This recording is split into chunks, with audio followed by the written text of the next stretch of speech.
Okay, it's part 6, the final part of DSP versus the Internet, episode 53. I hope that you all have enjoyed. Let's jump right into the final clips. Let's see what we've got.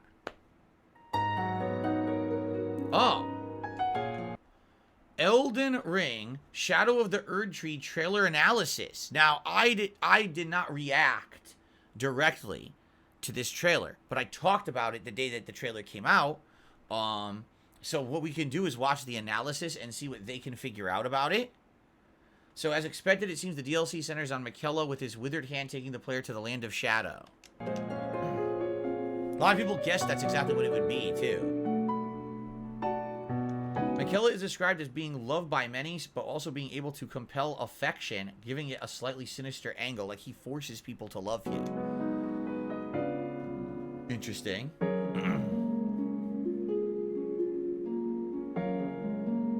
As such, the player evidently isn't the first to take this path, following not only Miquella, but several others seeking him. In an interview, the DLC has been stated to be larger even than Limgrave, and the trailer seems to show various locales. Okay. It's also said to have denser and richer level design with field areas, legacy dungeons, and something in between. As seen previously, the landscape is dominated by 2 trees coiled together, with the central tree cracked and leaking sap. Yeah, look at that. So there's a central tree that's damaged, and there's another tree wrapping around it. Could it be the Erd tree and the Holly tree together?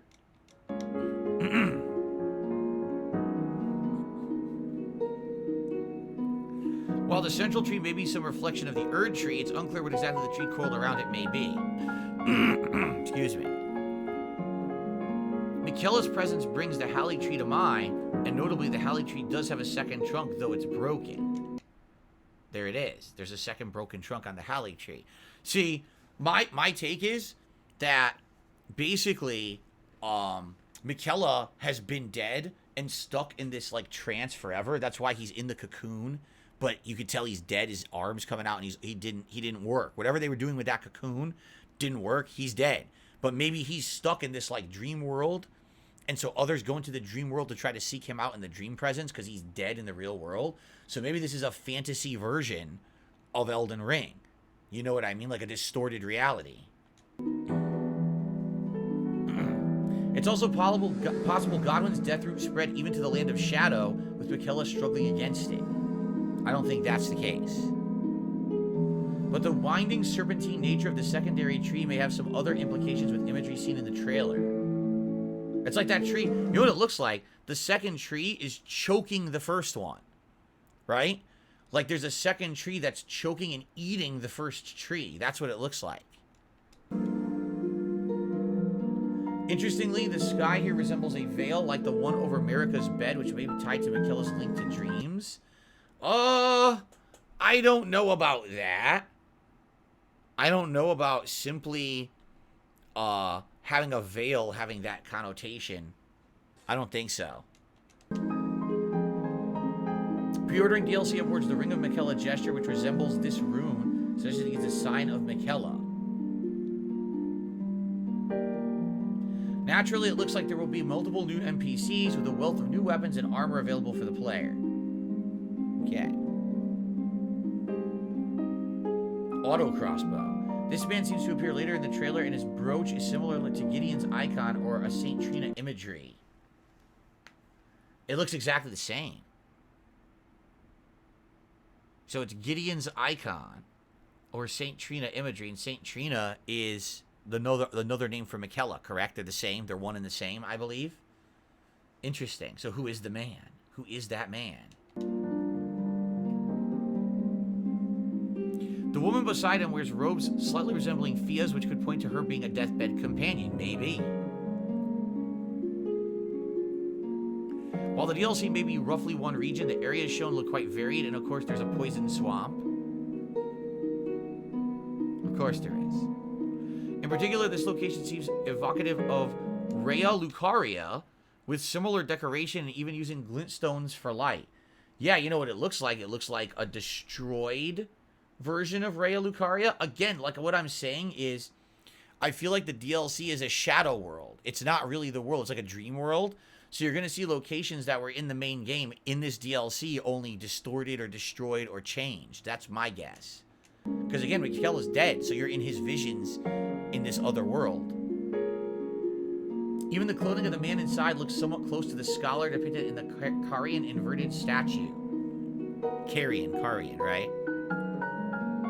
The Wicker Man full of burning bodies is part of Celtic myth, but also appears in Berserk, so it's no surprise to see it here. Yep, the Burning Man. We all know about Burning Man. For me, something about the design resembles this unused Demon Souls enemy, though they're likely more likely unrelated. Yeah, it's like a worm that eats you. The horns and the lion-like face of the boss feel potentially related to omens or misbegotten, but its anatomy is slightly suspect. No, this is the boss that, to me, that looks like a Chinese dragon or lion. Remember those dancers? It's multiple dancers in an outfit, and they dance at the festivals for, like, New Year. That's what that boss looks like to me, and you see it has all those legs. So I feel like what's going to happen is this is phase 1. You fight it, and after phase 1, it splits into multiple enemies that you have to fight for phase 2. I think that's what it's going to be. If you look closely at certain frames, it seems there are several bodies beneath its robes with distinct visible arms and legs. I literally just said that. I think that's what's going to happen. It's going to split into multiple enemies. If it is one entity, it may be an anatomical mess like the Royal Revenants, but it could just be a group of people in a costume.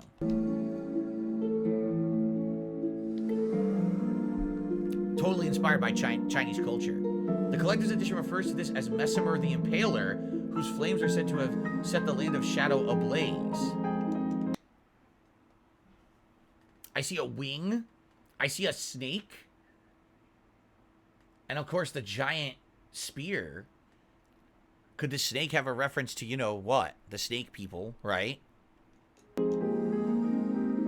reptilian eye may show him as having partaken in dragon communion. Overall, he seems more associated with snakes. Exactly. I think he has something to do with the snake people.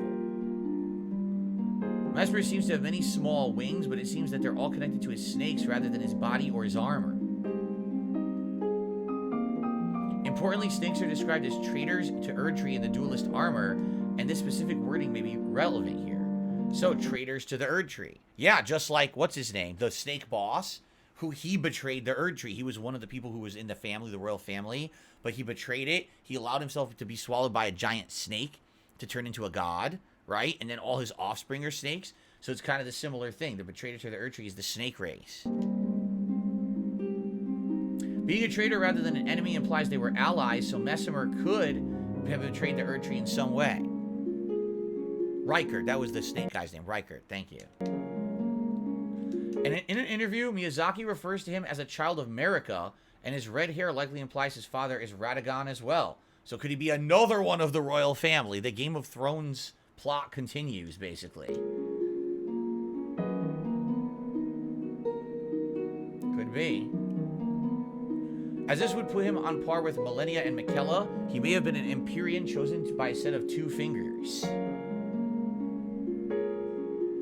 Given his name, his snake theme, and how Mikella's blood grew the Halley tree, he could even be responsible for the coiling tree. Sure, maybe he's tied to it directly. It's also noted that Mesmer was part of the history written by George R.R. Martin, so references to him may exist already. Between their blonde hair, their tangled horns, and the gray skin, these enemies seem possibly connected to the lion boss. Anything connecting omens and dreams may also tie into the horned evil spirits haunting the nightmares of omens. Sure. Okay. New weapons and spells appear, as well as returning concepts like an unarmed melee set close to Dark Souls 2 Bone Fist. Yeah, look at that. The giant monk spinning kicks is pretty darn cool, actually. The roar looks like the certain dragon incantations, but instead calls for something more like a horned bear with red fur. Yeah. Also similar to the boss that has the horns and a beast head, right? So maybe this whole DLC is about beasthood or something like that, right? Snakes versus beasts. This overlap could tie into the theory that rune bears may be taking on aspects of dragons seen in their slitted eyes. That's ridiculous. The woman in red seems to be a player model, so this could be showing an actual new character or a new armor set. Could be, or, you know, it could be one of those NPC invaders. An NPC invader fight, could be. With the DLC's snake focus, the woman's dance-like attacks could relate to Tanith's history as a dancer from a foreign land. Of course, Tanith was the one who was serving Riker, and then later on devours him, and then you decide if you want to kill her or not. She could also be a reversal of the Blue Dancer, who taught Millennia's mentor, the swordsman who sealed the Scarlet Rock. Sure. You tell me. Amusingly, the Boar Rider closely recalls the armored tusk from Dark Souls, even in unused Boar Rider concept art. Sure. A screenshot from the Steam page seems to show the player using a Hippo Beast Quill attack as a spell or weapon art. Ah, look at that. Whatever this bizarre skeletal creature is, I want to look at this more closely. So it looks like it's a skeletal creature that has the head of one of the fucking soul things from Dark Souls 1. Remember what those were called? Were they humanities? Yeah. It looks like it has the head of a humanity on a skeleton creature riding a horse with no legs. So the horse it's riding seems to be either emerging from muck or dissolving into it. Or it's just unfit, like it's hurt, it's damaged, right? This is the man from the painting scene earlier attempting to tear some large thorn or branch-like object out of his body. So this is the old man from the painting, and he's trying to rip what appears to be a spear, but it looks like there's protrusions coming out of the side of his head. So that is him because he's wearing the same robe and the same thing there. Yeah, interesting. You're right, that's a good take. Darziak says maybe that's a fucked up Radon, because remember Radon's horse, how he rides? Maybe that's an undead Radon, or since we're talking about a dream world, maybe that's Mikella's in his brain. That's Mikella's representation of Radon. Sure. If this is Mikella's horror or nightmare or dream, what's to say that that's not how he sees Radon? Right? Sure. That's actually a great take. You know, I really think this DLC is basically the Evil Within, but it's Elden Ring Evil Within, a shadow world of all corrupted shit, right? Yeah.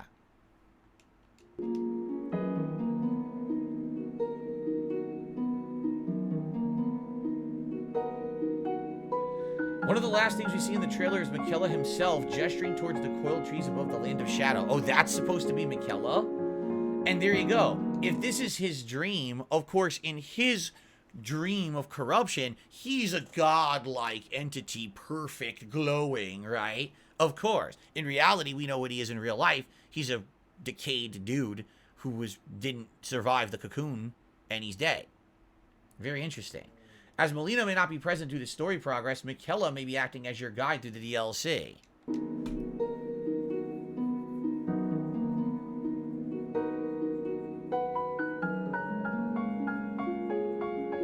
Of course, it's possible Mikella may feature as a boss, whether as himself or as Saint Trina, partly echoing Radagon. Interesting.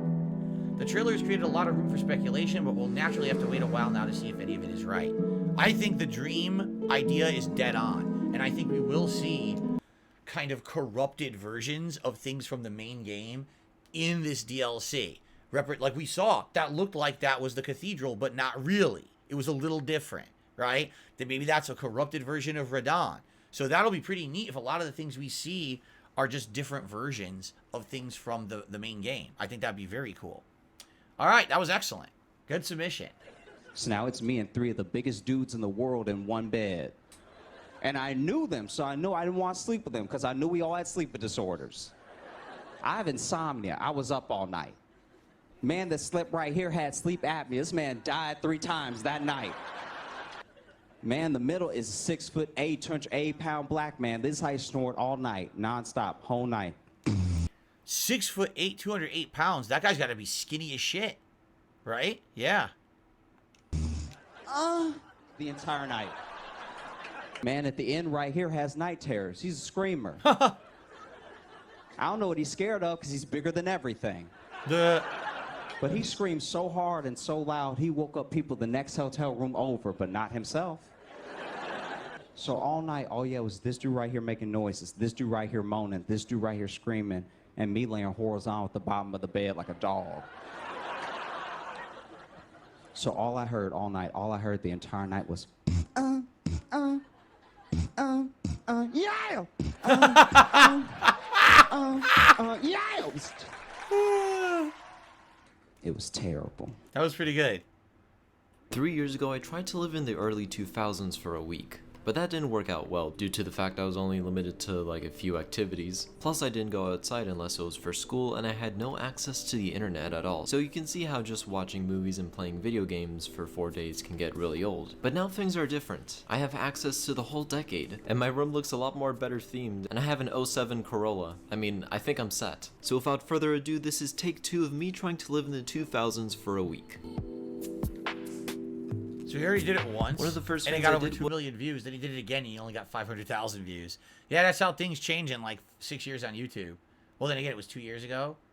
Was get a calendar, because I gotta write down when I'm going to work. I can't check my phone anymore. But with social media being a lot more relevant later on in the decade, it was basically vital that I would have it in this test. Now unfortunately, I don't have an old desktop that has Windows 7, so I downloaded VirtualBox to run a virtual machine on my computer. But unfortunately, my Windows 7 wasn't working for some reason, so I have to resort to this. Sorry. Whenever I use the internet, I can only use YouTube, Facebook, and yeah, MySpace. Also, I re-downloaded Skype in case anyone wanted to talk to me through voice chat. And then it was time to do some finishing touches and remove some newer friends of mine. So goodbye PS5, PS4, Nintendo Switch, Wii U, Apple Watch, MacBook, Air Rods, and flat screen. Nice TV. Just 30 seconds away. Wait, what year? He says the 2000s? I mean, flat screens became prominent around the mid-2000s. So it wouldn't be a far-fetched. It would have to be like a 720p TV, but he absolutely could have had a flat screen like HD cable and everything came out around the mid-2000s, so. And it's begun. So the first time that I did it, I used my phone in airplane mode to document the whole thing. Honestly, I wonder how pissed he was that he did it a second time, and this time it only got him 500,000 views, but the first time it got him over 2 million views. Now things are different. I'm gonna put it in my closet, because this time I'm gonna use a very special camera. This was the first camera that I've ever owned, actually. I got it back in 2008. Oh, let's fix this. Now I think we're ready for the week. Amazing.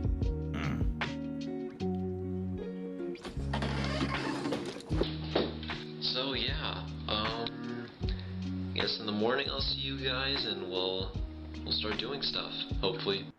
Hey guys, welcome to the 2000s. So over here we have all of our sort of late 2000s stuff. So Sith says he's acting like cell phones didn't exist in the 2000s. They did. What you got to remember is that it wasn't until past 2010 that cell phones became smartphones that could do everything. Full internet, all the apps to do everything mobily, video and stuff like that. I had a cell phone. Of course I had a cell phone in the 2000s, but mostly with BlackBerries. Did I have internet? Yes, very limited use because you can't do everything on a website on a BlackBerry. And it wasn't fast. It was slow as dirt to do. You could barely watch videos and stuff on it. They would not load at all or load incredibly slowly. Like, for example, today, if a new video comes out, go right on your phone, watch it. Back then, you'd be like, no, in the morning, hope the new video was online. Try to download it to, like, your iTunes or your Zune, whatever program it was, and then load it onto your portable device so you could watch it offline later. That's what you did in the 2000s. That's literally what I did when I worked at that office job. That's what I did. I would load stuff early and bring it to work, and I could watch it on break at work. There was no way to actively watch internet-based videos during the day. You'd click, they wouldn't even load. So, yeah, it was a very different time back then. Yeah, I've got Fallout 3 rolling, got an iPod. Unfortunately, I can't use my flip phone because, I don't know, they weren't able to, like, connect it, so I can't call anyone. We have the older stuff over here. I don't really have any games on the GameCube, so I didn't set that up. But yeah, we have Vice City rolling right now. It's really bright.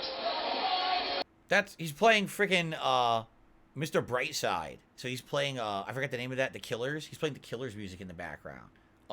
The TV makes no sense at all. Since the mid 2000s you get a flat screen. There's no reason for him to have that old ass TV. And then this is the place where all the magic happens. And right now, Mr. Brightside is playing.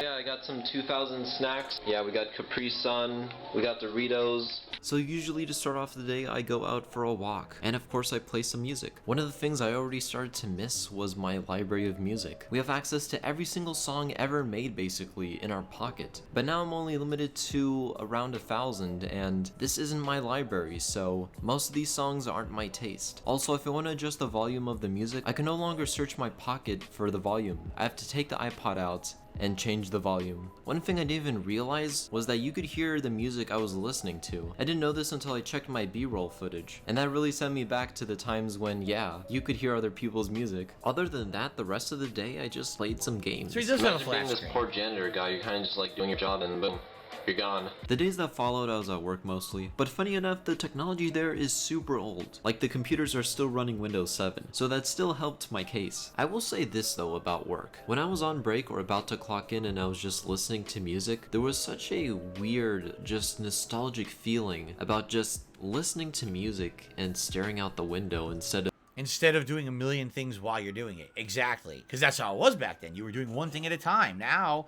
these smartphones and devices have made it that we have to do 10 things at once. We can't just be focusing on one thing. We have to be doing 14 side things at the same time, or else you feel like, oh, I'm not using my time effectively, right? of just using your device while listening to music. It felt like you were more in the moment. Here we go. We know what's next. Real DVDs and intros you can't skip. How nostalgic, am I right? But yeah, when I got home, I just put on Finding Nemo. I have honestly not seen this film since like 2008, and he's got the standard 4:3 instead of the widescreen, because back then in the 2000s they sold both. They had 4:3 aspect ratio or cinematic widescreen aspect ratio. A lot of TVs didn't support the widescreen. You'd be all squished, so that's why a lot of people bought the full screen. I mean, can you imagine now? Now you don't want those anymore. To think. Who would want that? But it's also fresh in my mind because I've seen it like every single day for like half of my life. Alright, day 2 is done.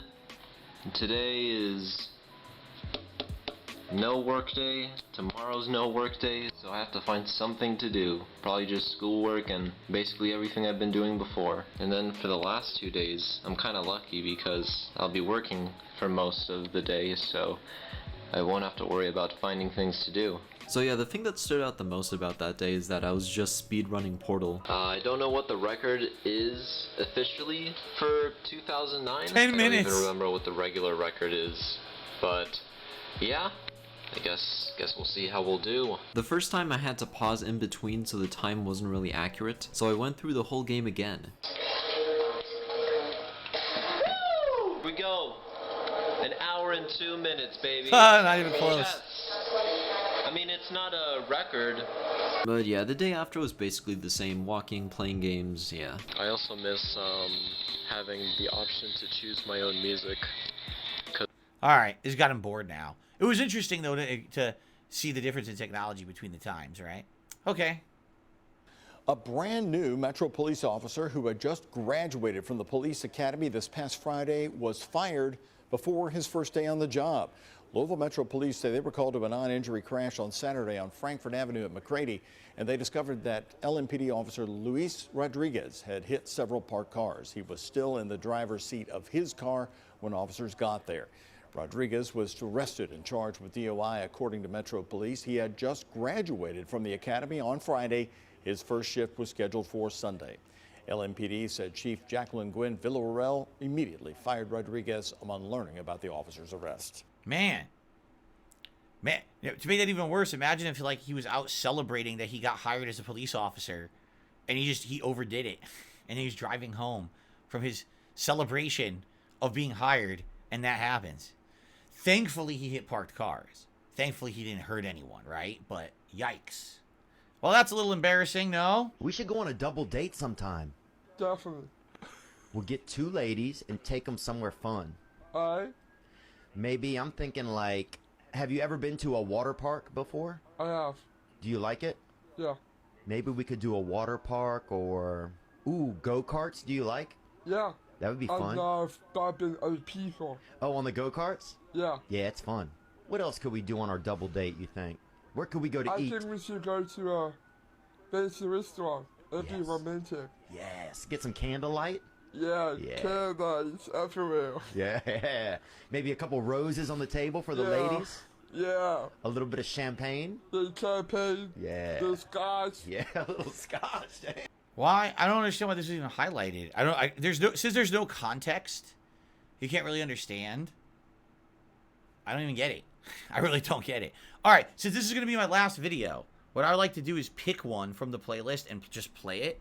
So I want to pick a video and play it. This is the last one of the week. Let's see what we got in this playlist. I'm going to go to the playlist. And wait, is this it? Oh, this is it. Oh, we only have like just a couple minutes. It has to be a shorter one.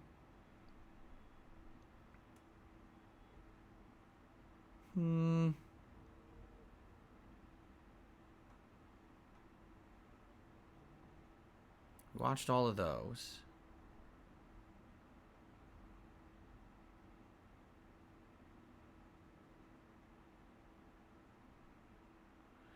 Oh, this could be pretty good. I hope this doesn't get claimed, and I hope this is funny. It's got 10 million views. It's insanely old, so I've probably seen it. I've probably seen it. By the way, it looks awful because it's the wrong aspect ratio, just to warn you people. It's a super old clip of The Price is Right. This is supposed to be like the worst Price is Right contestant ever. She literally plays the game so poorly. All right, here we go. Hello, Joy. Now, This is from, yeah, this is like 18, 19 years, like 20 years old, this clip. I have a couple of prizes to show you. I was just going to say, it's desync too. I've seen this before. I've seen this clip ages ago. All right. Beginning with what? How about a new toaster and stylish luggage? All right.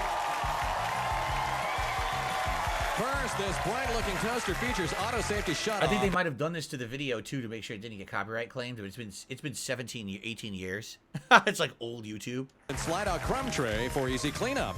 Second, from DLC Luggage, the 4-piece Helium Light 100 luggage collection. Made with the strongest materials, lightweight, elegantly designed, and fully featured, your travel Man, I miss companion. was it Rod Roddy? The old announcer was so good, and then he passed away, I think, from cancer. But man, the new announcers that they replaced him with, they don't sound like him at all. Everywhere from DLC. And finally, Joy, how about a new car?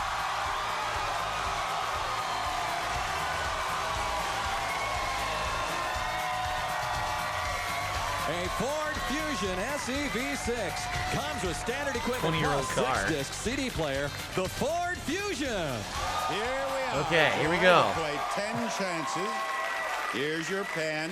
There are 2 numbers in the price of the toaster. Using 3 of those numbers, write down, using 2 of those 3 numbers, write down the price of the toaster. So, the whole idea is there's 3 prizes, okay?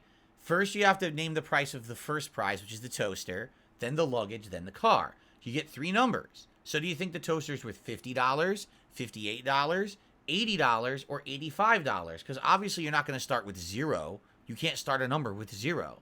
So she has 4 choices. Let's see what she does. 2 numbers. Go ahead, Joy. Toaster. Write it down. $50. No, Wrong. Try again. 50 was wrong. Try it again. $58. Wrong. No, Joy. That's an expensive toaster. The toaster's $80-something. And this was 20 years ago. Well, damn, that was a high-end toaster. Chance number 3. Come on, Joy. $80. $80 toaster 20 years ago. Oh, my You God. have 7 chances Ridiculous. left. Now, in the price of the luggage, there are 3 numbers. Using 3 of those 4 numbers. So a luggage set. It's not, that luggage set can't be $800. 20 years, I would say either $300 or $500. So I'd probably go for like $508. Because this show is also infamous for having weird, it wouldn't be $580, it'd be like $508, right? I'd probably go for something like $508. Let's see what it ends up being. Write down the price of that luggage. She thinks it's $850. $850. Wrong. No, try Okay. again. Chance number 5. You can do it, Joy. Come on. Right. $850. 53. No. All right.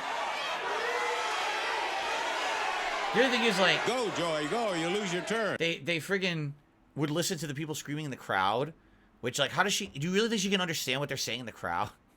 They're so loud in there, everyone's screaming. How do you know what the hell they're saying over there? 805. 805 wrong. Joy. Help her, audience. She needs That was who she's with. She's with a group of people. 3 numbers. 583. $583. Nope. See, this is actually a super hard game. It really is. You don't even know. Is it 300, 500, 800? Then you got 2 to 3 combinations each. This is a really hard game. Probably one of the hardest ones. You're straying from the path here. 580. She already did that. Oh, she didn't. Is right. 580. She got it. No, wait, what did I say? I said 508, right? So I was close, because I probably would have said like 508, 503, 580. I probably would have got it on like the 3rd shot, because I said 508. I figured it was around 500. All right, she has 3 chances left to name the price of the car. 180 is right. And you have 1, 2, 3 chances at the car. Oh, in the God. price. So, okay, so it's a Ford Focus. Hold on. It's a Ford Focus, but it's 20 years ago. So it's either 20 or 30,000, right? It's not. It can't be teens. It's got to at least be 20,000. Am I right? Really, it has to be. Today it would be more expensive, but back then maybe it's like 20,000 something. I don't know. I'm guessing. Watch them be like, oh, it's like 13,000 and make me feel stupid. But I think it's 20,000 something. But here's the problem. Is it 20,000, 21,000, 23,000, or 29,000? It's really hard. In the car, there are 5 numbers. Using all 5 numbers, It's just a write blatant down guess at the this point. price of that automobile. So why do they say Go. she's one of the worst contestants ever? Come on, So far, Joy. she's done well. So this must be where she fucks it up. Right now, this must be where she fucks it up. Right, Joy. 19,000 Okay. watt. 19,000 watt, Joy. Nope, you can't do 2 ones. 19. You can use the 1 twice. You can't do that. 19,000 watt. 19,000. Now what? Please tell me, do you have here? 19,000. 19,300. 300 what? 5 numbers. You've written 1930. 19,302. Wrong. No, Joy. Now, come on. 2 chances left. You're going to lose your turn if you don't. 13,000. Even, dude, 20 years ago, car was more expensive than $13,000 unless you were buying a piece of shit. There's no way 13 is correct. 19,000 watt. No fucking way that's correct. 19,000. All right, write it out. No, now. you put a 1 Finish again. it off. Use the 1 twice there. What the? No, she's the 1 again. What the Now, fuck? you use the 1 here twice. What the fuck? Here What are does that the 5 say? numbers. Using those 5 13,000? numbers. 13,000 watt.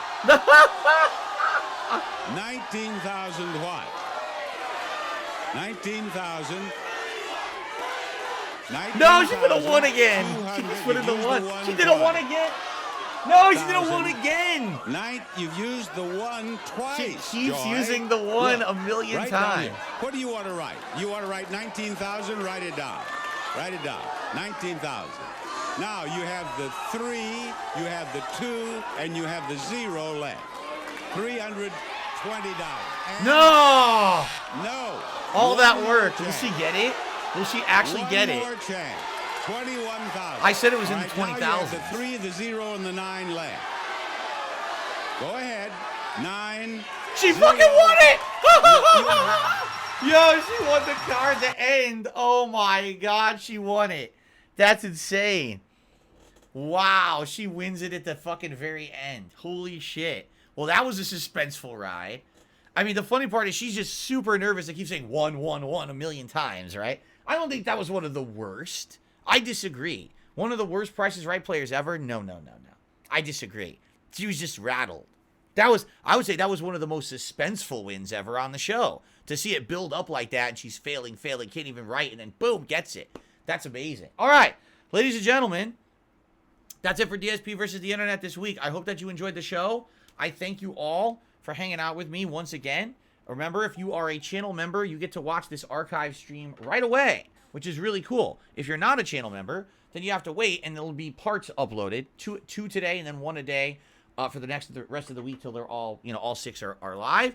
And if you liked this show And if you would like to be a part of the fun, please become a member today. Submission level members get to submit clips, and ultra level members are guaranteed to have their clip watched, except for that person who I'm going to ban because they posted up a bad clip this week, and I'm going to take them off of the channel. But outside of that, great stuff. I hope that you guys enjoyed. And I will see you all next time around, same time, same place, for DSP versus the internet. Thanks a lot. I'll see you all then.